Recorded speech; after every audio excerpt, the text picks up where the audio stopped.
Dear students, myself Vishnu S. Nair, Assistant Professor, Mechanical Engineering Department, SNIT, Adur.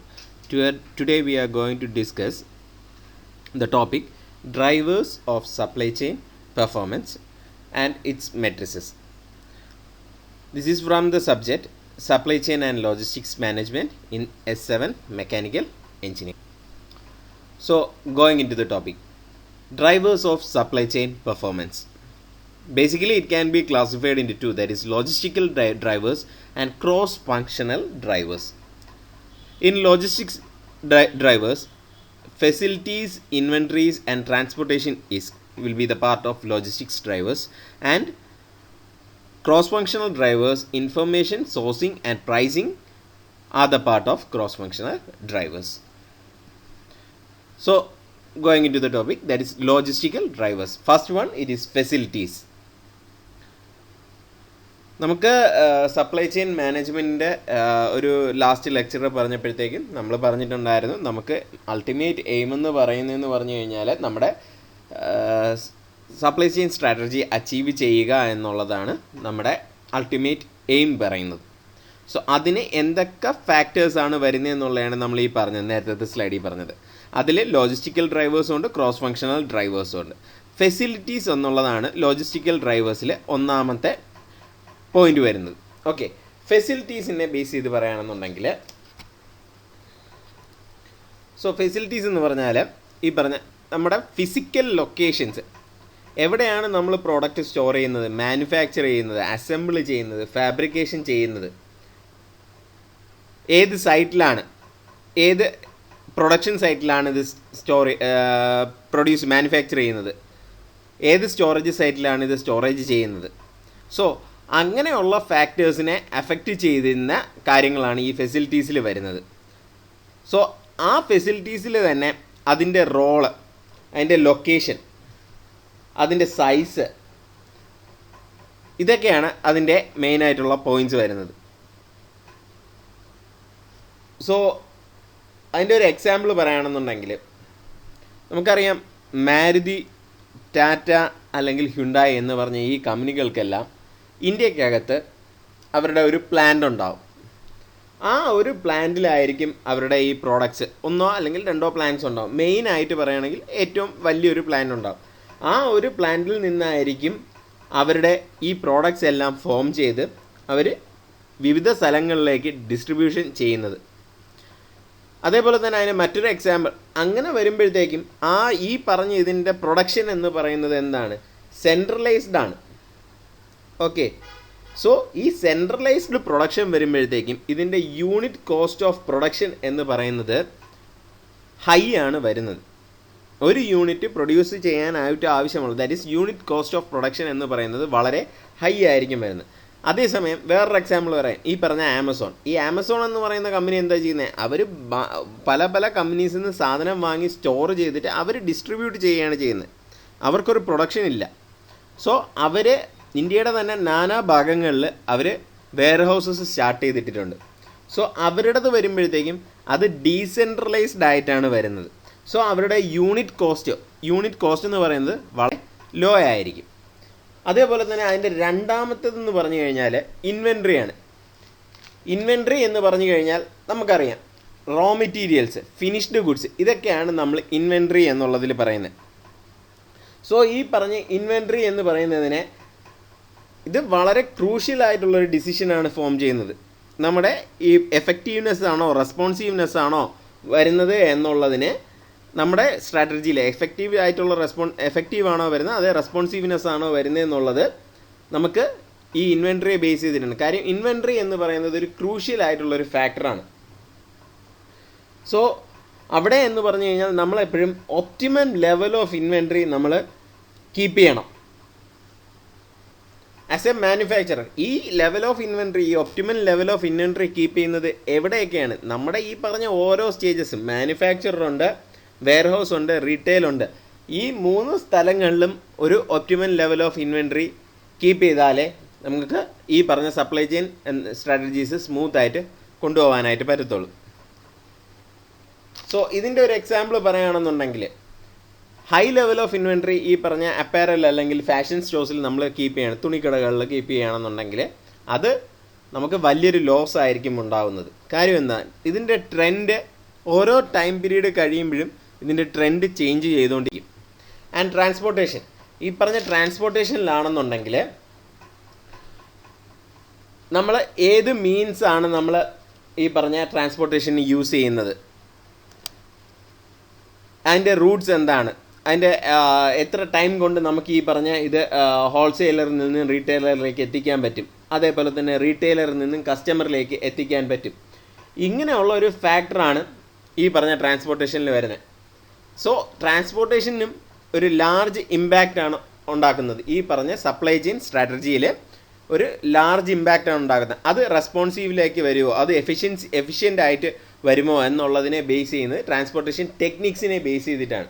So ഇതിൽ തന്നെ നമുക്ക് പറയുകയാണെന്നുണ്ടെങ്കിൽ ഈ ട്രാൻസ്പോർട്ടേഷൻ നടക്കുന്നതെന്ന് പറഞ്ഞു കഴിഞ്ഞാൽ മാനുഫാക്ചറിൽ നിന്നും ഹോൾസെയിലറിലേക്ക് പോകുമ്പോഴത്തേക്കും അത് ലാർജ് ലോഡ്സ് ആയിരിക്കും ഈ പറഞ്ഞ ട്രാൻസ്പോർട്ടേഷൻ നടന്നത്. പക്ഷേ അവിടെ വരുമ്പോഴത്തേക്കും അത് കഴിഞ്ഞിട്ട് ഹോൾസെയിലറിൽ നിന്നും ബാക്കിയുള്ള റീറ്റെയിലേഴ്സിലേക്ക് പോകുമ്പോഴത്തേക്കും അവിടെ എന്താണ് ഈ പറഞ്ഞ സ്മോളർ ലോഡ്സ് ആയിട്ടായിരിക്കും അവിടെ മൂവ്മെൻറ്റ് ഉണ്ടാകുന്നത്.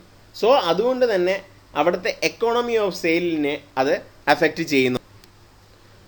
അതേപോലെ തന്നെ ക്രോസ് ഫങ്ഷണൽ ഡ്രൈവേഴ്സ് എന്ന് പറയുന്നതിൽ വരുന്നത് ഇൻഫോർമേഷനാണ് ആദ്യത്തെ വരുന്നത്. ഇൻഫോർമേഷൻ എന്ന് പറഞ്ഞു കഴിഞ്ഞാൽ നിങ്ങൾക്കറിയാം, it's a set of data. Okay, ഈ ഇൻഫോർമേഷൻ ബേസ് ചെയ്തിട്ടാണ് നമ്മൾ ബാക്കിയുള്ള കാര്യങ്ങൾ ഡിസൈഡ് ചെയ്യുന്നത്. Okay, so information consist of data and analysis concerning the facilities, inventory, transportation cost, prices and customers throughout the supply chain. ഈ ഒരു supply chain പ്രോസസ്സിൽ throughout the പ്രോസസ്സിൽ ഉണ്ടാകുന്ന കാര്യം, അതായത് അതിൻ്റെ ഡേറ്റയാണ് നമ്മൾ ഈ പറഞ്ഞ ഇൻഫോർമേഷൻ എന്നുള്ളതിനെ ബേസ് ചെയ്ത് പറയുന്നത്. ഈ ഇൻഫോർമേഷനെ ബേസ് ചെയ്തിട്ടാണ് നമ്മൾ ബാക്കിയുള്ള ഡിസിഷൻസ് എങ്ങനെ എടുക്കണം, എന്തെടുക്കണം എന്നുള്ളത് നമ്മൾ തീരുമാനിക്കുന്നത്. So information is potentially the biggest driver of performance in the supply chain because it is directly affected each other drivers. പണ്ടത്തെ കാലത്താണെങ്കിൽ ഈ ഇൻഫർമേഷൻ വളരെ എഫിഷ്യൻ്റ് ആയിട്ടായിരുന്നില്ല കൈകാര്യം ചെയ്തിരുന്നത്. ഇന്നത്തെ കാലത്ത് പക്ഷേ വളരെ ആക്യുറേറ്റായിട്ടും വളരെ എഫിഷ്യൻ്റ് ആയിട്ടാണ് നമ്മൾ ഈ പറഞ്ഞ ഇൻഫർമേഷൻ കൈകാര്യം ചെയ്ത് കൊണ്ടുപോകുന്നത്. അടുത്ത വരുന്നത് സോഴ്സിങ് എന്നുള്ളതാണ്. സോഴ്സിങ് എന്ന് പറഞ്ഞു കഴിഞ്ഞാൽ നമുക്ക് വേണമെങ്കിൽ നമ്മുടെ ഇപ്പോൾ സപ്പോസ് നമുക്ക് ഒരു ഈ പറഞ്ഞ മാനുഫാക്ചറിങ്, ഹോൾസെയിലർ, റീറ്റെയിലർ ഇതെല്ലാം ആ ഒരു കമ്പനിക്ക് തന്നെ ഓൺ ചെയ്ത് കൊണ്ടുപോകാൻ പറ്റും. ട്രാൻസ്പോർട്ടേഷൻ ഇതെല്ലാം ഒരേ ഒരു കമ്പനിക്ക് തന്നെ ഇതെല്ലാം ചെയ്ത് കൊണ്ടുപോകാൻ പറ്റും. പക്ഷേ ഏതെങ്കിലും ഒരു പോയിന്റിന് നമ്മൾ അത്രയ്ക്കും നല്ലതല്ല നമ്മൾ ഈ പറഞ്ഞ ട്രാൻസ്പോർട്ടേഷൻ. ഞാൻ ഉണ്ടാക്കുന്ന സാധനം എനിക്ക് തന്നെ ബാക്കി നാനാഭാഗം സ്ഥലങ്ങളിൽ എത്തിക്കാനായിട്ട് സാധിക്കും. പക്ഷേ എന്നെക്കാട്ടിലും കൂടുതൽ എഫിഷ്യൻ്റ് ആയിട്ട് മറ്റൊരാൾക്ക് എത്തിക്കാൻ പറ്റുമെന്നുണ്ടെങ്കിൽ ഓക്കെ, അത് നമ്മൾ മറ്റൊരാൾക്ക് കൊടുക്കണം. അതുവഴി നമുക്ക് ലാഭമുണ്ടാക്കാൻ കഴിയുമെന്നുണ്ടെങ്കിൽ അത് നമ്മൾ മറ്റൊരാൾക്ക് കൊടുക്കുന്നതായിരിക്കും നല്ലത്. സോ അങ്ങനെയുള്ള ഒരു കാര്യത്തിനെയാണ് നമ്മൾ എന്തോ പറയുന്നത്, ഔട്ട്സോഴ്സിങ് എന്ന് പറയുന്നത്. ഓക്കെ, നമ്മൾ മറ്റൊരാളുടെ ഹെൽപ്പ് എടുത്തുകൊണ്ട് നമ്മുടെ ഈ പറഞ്ഞ സ്ട്രാറ്റജീസിനെ നമ്മൾ റൺ ചെയ്യുകയാണ് ചെയ്യുന്നത്. ഈ ഔട്ട്സോഴ്സിങ് പറയുമ്പോഴത്തേക്കും അതിൽ ഏറ്റവും ഇമ്പോർട്ടൻ്റ് ആയിട്ട് വരുന്ന ഒരു ടേമാണ് 3PL, that is third party logistics.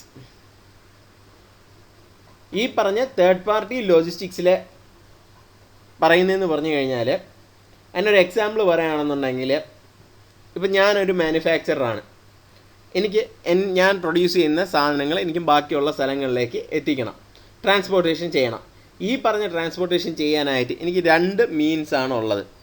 ഒന്നുകിൽ എൻ്റെ സ്വന്തം ട്രക്കിൽ ട്രാൻസ്പോർട്ടേഷൻ ചെയ്യാം, അല്ലെങ്കിൽ ഈ പറഞ്ഞ DHL അല്ലെങ്കിൽ ഏതെങ്കിലും ഒരു കൊറിയർ സർവീസ് വഴി എനിക്ക് ട്രാൻസ്പോർട്ടേഷൻ ചെയ്യാം. എൻ്റെ സ്വന്തം ട്രക്കിൽ ട്രാൻസ്പോർട്ടേഷൻ ചെയ്യുമ്പോഴത്തേക്കും എനിക്ക് അവിടെ ഹൈലി റെസ്പോൺസിബിളാണ് വരുന്നത്. കാര്യം ഞാൻ അതിന് മാത്രം ക്യാഷ് അവിടെ എത്രയാണ് എൻ്റെ ചിലവ് എന്നുള്ളത് നമ്മൾ നോക്കണം. അതേസമയം DHLോ അല്ലെങ്കിൽ മറ്റൊരാളുടെ ഇതുവഴിയാണ് നമ്മൾ ട്രാൻസ്പോർട്ടേഷൻ ചെയ്യുന്നതെന്നുണ്ടെങ്കിൽ അത് വരുന്നതെന്ന് പറഞ്ഞു കഴിഞ്ഞാൽ നമുക്ക് എഫക്റ്റീവ്നെസ്സിലേക്കാണ് അത് എത്തുന്നത്. സോ അങ്ങനെയുള്ള കാര്യങ്ങളാണ് നമ്മൾ ഈ പറഞ്ഞ സോഴ്സിങ് എന്നുള്ളതിൽ മെൻഷൻ ചെയ്യേണ്ടത്.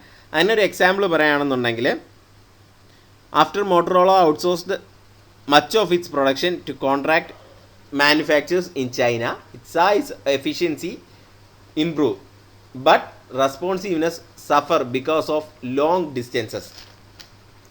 To make up for the drop in responsiveness, Motorola started flying in some of its cell phones from China, even though this choice increased the transportation cost.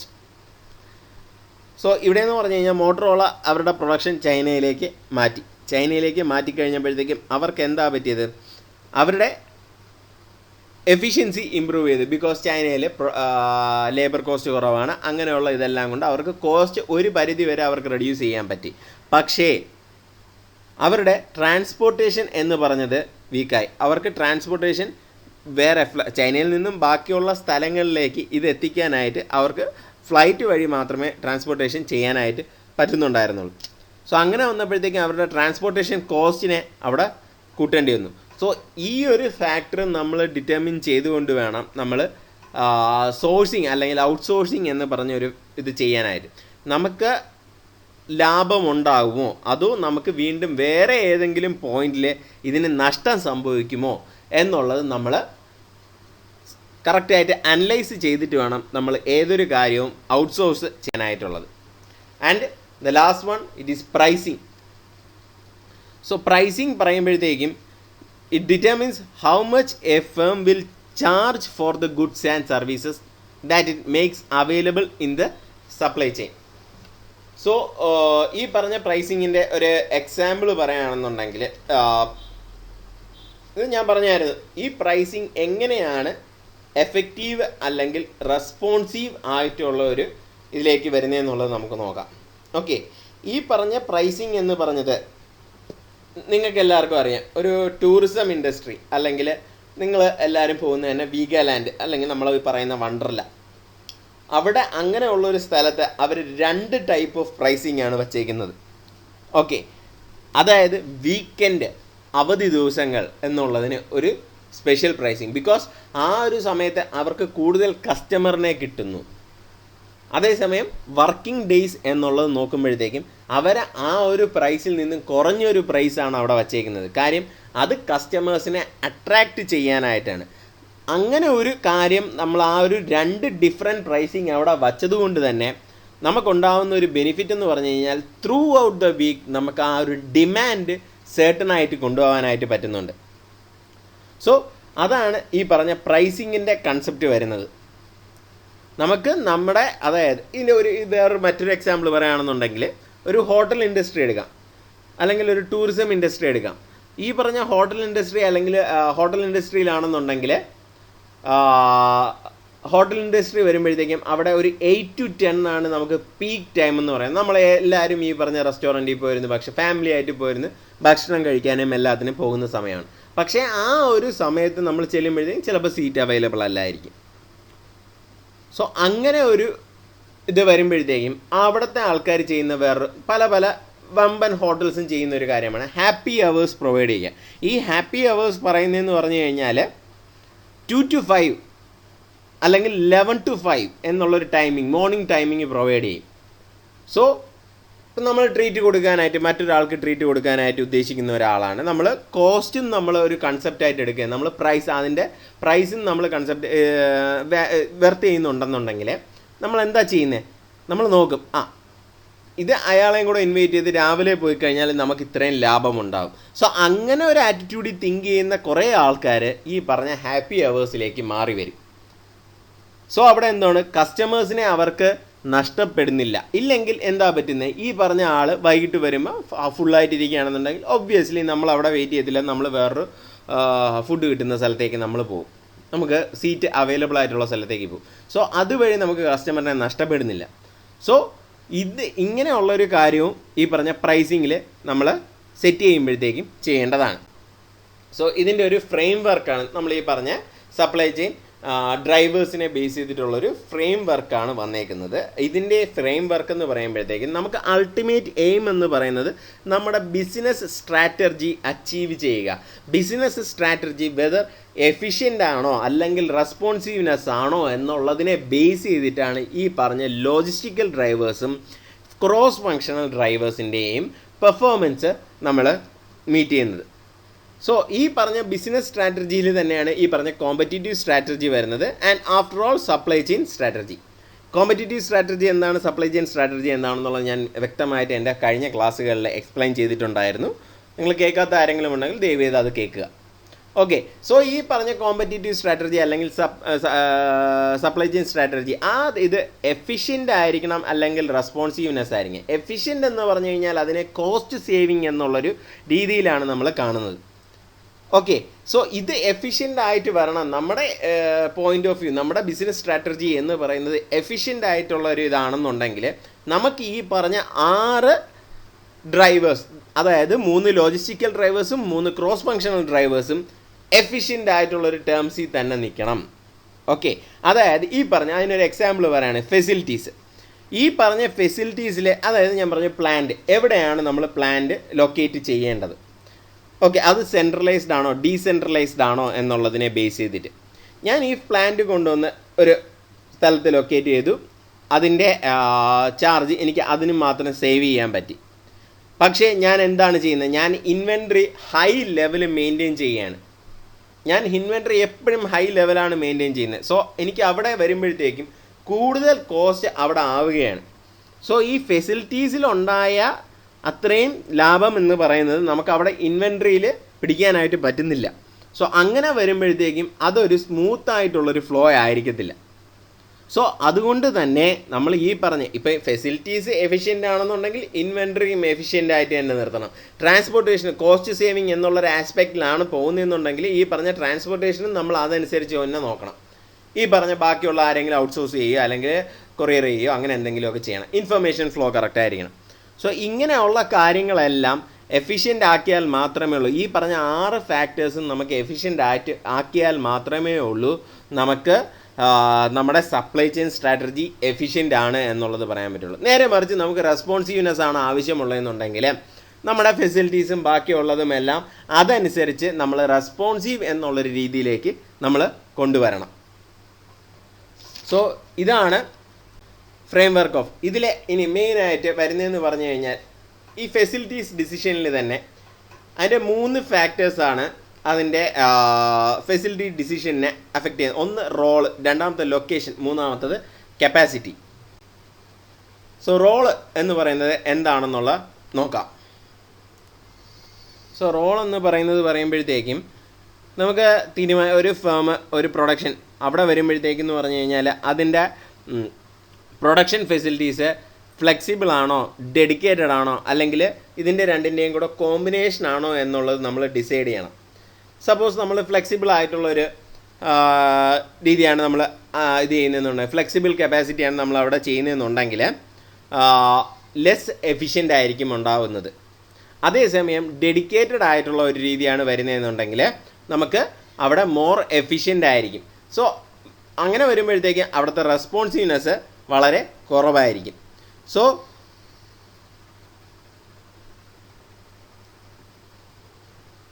അതിൻ്റെ ഒരു എക്സാമ്പിൾ പറയുകയാണെന്നുണ്ടെങ്കിൽ നമ്മൾ ഒരു പെട്രോൾ കെമിക്കൽ ഇൻഡസ്ട്രി, അതിൻ്റെ എന്ന് പറഞ്ഞു കഴിഞ്ഞാൽ അതിൻ്റെ പ്രൊഡക്ഷൻ യൂണിറ്റ് എന്ന് പറയുന്നത് എന്തായിരിക്കും? സെൻട്രലൈസ്ഡ് ആയിരിക്കും. സോ അങ്ങനെ വരുമ്പോഴത്തേക്കും അവിടെ എന്ന് പറഞ്ഞു കഴിഞ്ഞാൽ അത് മോർ എഫക്റ്റീവ്നെസ് ആണ് അവിടെ ക്രിയേറ്റ് ചെയ്യുന്നത്.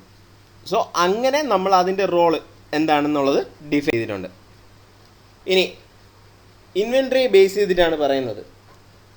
ഓക്കെ, ഇൻവെൻട്രിയുടെ കാര്യമാണെന്നുണ്ടെങ്കിൽ if we think inventory as what is being passed along the supply chain and transportation as how it is passed along, and then facilities are the where the supply chain, where of the supply chain.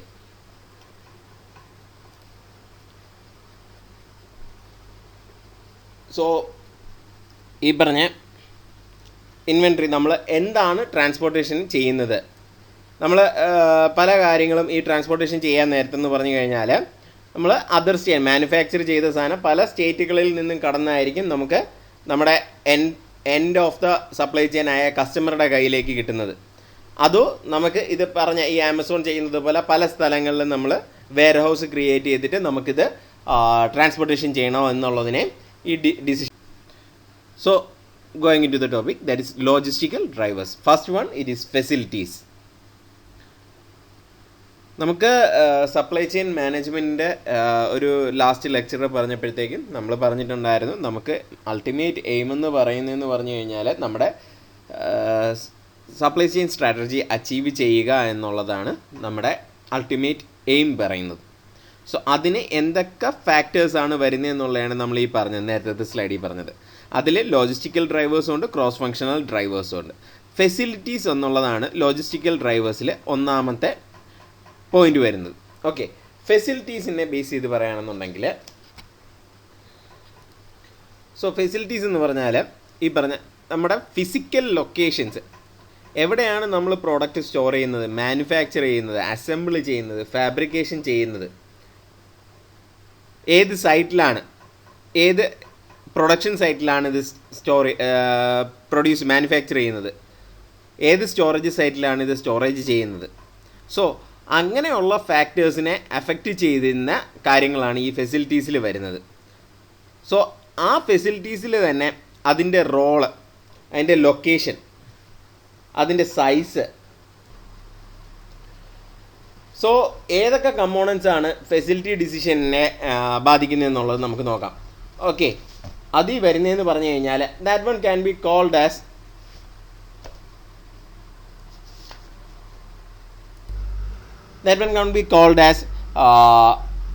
Facility related matrices.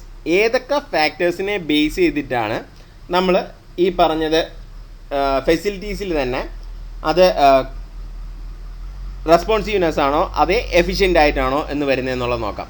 അതിൽ വരുന്ന ഒന്നാമത്തത് location, രണ്ടാമത്തെ capacity, മൂന്നാമത്തത് utilisation, processing and setup and idle time, warehouse methodology, അങ്ങനെയുള്ള പല flow time efficiency, product variety.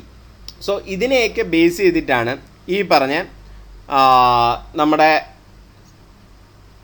Facilities നമ്മൾ efficient ആണോ അല്ലെങ്കിൽ റെസ്പോൺസീവിലേക്കാണോ വരുന്നതെന്നുള്ളത് നോക്കുന്നത്. സോ ഞാൻ നേരത്തെ പറഞ്ഞ ഫെസിലിറ്റി റിലേറ്റഡ് മെട്രിസസ്. സോ ഈ പറഞ്ഞ ഫെസിലിറ്റി റിലേറ്റഡ് മെട്രിസസിലെ ബോത്ത് ഫിനാൻഷ്യൽ പെർഫോമൻസും സപ്ലൈ ചെയിൻ റെസ്പോൺസീവ്നെസ്സും വരുന്നുണ്ട്. ഫിനാൻഷ്യൽ ഡിസിഷൻ എന്ന് പറയുമ്പോഴത്തേക്കും അതിൽ വരുന്നതെന്ന് പറഞ്ഞാൽ cost of goods, assets of the property, പ്ലാനിന് വേണ്ടി നമ്മൾ സ്പെൻഡ് ചെയ്യുന്നത്, എക്യുപ്മെൻറ്റ്, അതിന് വേണ്ടി സ്പെൻഡ് ചെയ്യുന്ന മണി, അങ്ങനെയുള്ള കാര്യങ്ങളൊക്കെയാണ് വരുന്നത്. സോ ഒരു മാനേജർ എന്നുള്ള രീതിയിൽ ഈ പറഞ്ഞ ഫെസിലിറ്റി റിലേറ്റഡ് മെട്രിസസ് നമുക്ക് കോസ്റ്റ് എഫിഷ്യൻ്റ് അല്ലെങ്കിൽ റെസ്പോൺസീവ്നെസ് ആണോ എന്നുള്ളത് മനസ്സിലാക്കാനായിട്ട് നമ്മൾ ട്രാക്ക് ചെയ്യേണ്ട കുറേ കാര്യങ്ങളുണ്ട്. ഫസ്റ്റ് വൺ ഞാൻ നേരത്തെ പറഞ്ഞു, കപ്പാസിറ്റി. രണ്ടാമത്തെ utilisation, processing time or setup time, production cost per unit, product variety, production service level. ഇതിനെയൊക്കെ നമ്മൾ എന്ത് ചെയ്യണം, ട്രാക്ക് ചെയ്യേണ്ടത് ആവശ്യം. ഇൻവെൻട്രി എന്നുള്ളത് ഞാൻ നേരത്തെ പറഞ്ഞായിരുന്നു. സോ ഇൻവെൻട്രി എന്ന് പറയുന്നത് നേരത്തെ പറഞ്ഞതിൽ it's A very crucial decision. Okay, അതായത് നമ്മൾ ഒപ്റ്റിമൽ ലെവൽ ഓഫ് ഇൻവെൻട്രി നമ്മൾ കീപ്പ് ചെയ്ത് പോകണം. ഇൻവെൻട്രി നമ്മൾ കൂടുതലെടുത്ത് വെച്ചതുകൊണ്ട് നമുക്കൊരു സ്പെസിഫിക് ആയിട്ട് ഒരു നേട്ടമൊന്നും ഉണ്ടാവാനായിട്ട് പോകുന്നില്ല. സോ അതുകൊണ്ട് തന്നെ inventory can be mentioned as it's not a value addition process in the supply chain. So ഈ ഒരു ഇൻവെൻട്രി ബേസ് ചെയ്ത് പറയുന്നതെന്ന് പറഞ്ഞു കഴിഞ്ഞാൽ അതിൽ രണ്ട് കോസ്റ്റ് ഇൻകറായി വരുന്നുണ്ട്. That is ordering cost, carrying cost, ഇങ്ങനെ രണ്ടെണ്ണം ഇൻകറായി വരുന്നുണ്ട്. സോ ഇതിൽ എന്ന് പറഞ്ഞു കഴിഞ്ഞാൽ നമ്മൾ പ്രോപ്പറായിട്ടുള്ള ഇൻവെൻട്രി ഇത് ചെയ്ത് പോകണം, കീപ്പ് ചെയ്ത് പോകണം. ഇല്ല എന്നുണ്ടെങ്കിൽ നമുക്ക് കസ്റ്റമർ സാറ്റിസ്ഫാക്ഷൻ കിട്ടാതെ വരും, നമുക്ക് കറക്റ്റ് ടൈമിന് ഓർഡേഴ്സ് ഡെലിവറി ചെയ്യാൻ പറ്റിയില്ല എന്നുള്ളത് വരും. സോ നമ്മുടെ